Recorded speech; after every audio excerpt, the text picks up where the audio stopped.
Okay, this video is a book review. The book is Book Whisperer by Donalyn Miller. This is Donalyn Miller. She's a sixth grade teacher in Texas. Here is the Book Whisperer, Awakening the Reader in Every Child.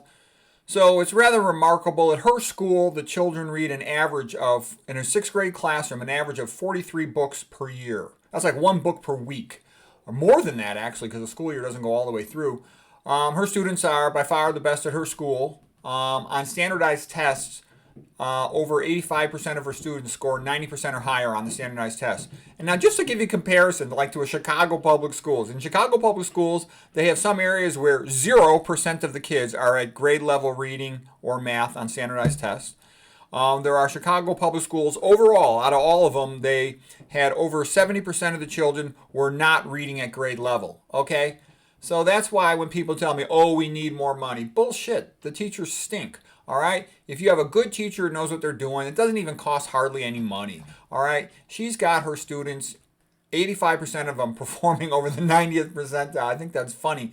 And the same thing is, I remember when I was in high school, there was some high schools where they had a good coach for cross country at York High School. And every year they had one of the best teams in the state. They didn't have that much talent. They just had a good coach. If you got a good wrestling coach like Chuck Farina over at East Leiden, every year you got one of the best teams in the state.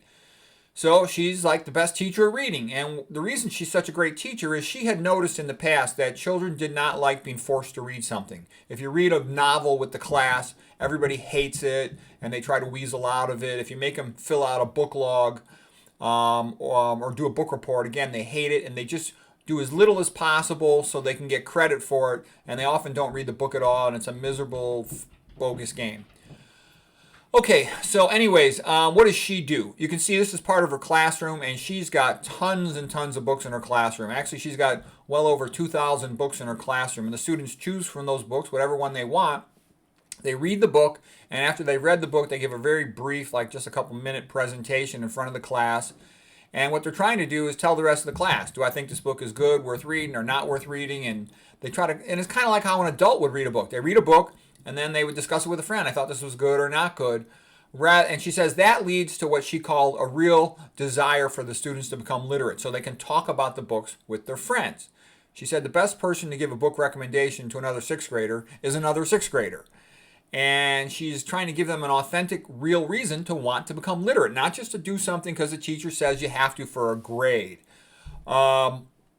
And she gives the kids a lot of time to read in class. They might spend half an hour just reading in class, and she lets on their own by themselves. And she lets them do this because she says then they're much more likely to take the book home and keep on reading it and finish it. And the great thing about her program is it gets the kids to like reading, and then they just sort of become good at everything else in school.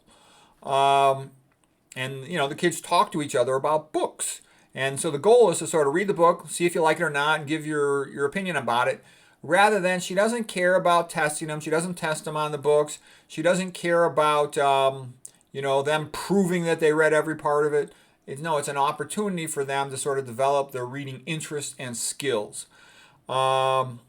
She has a whole bunch of videos at this YouTube channel called Reading Rockets. I will make a link to that below here.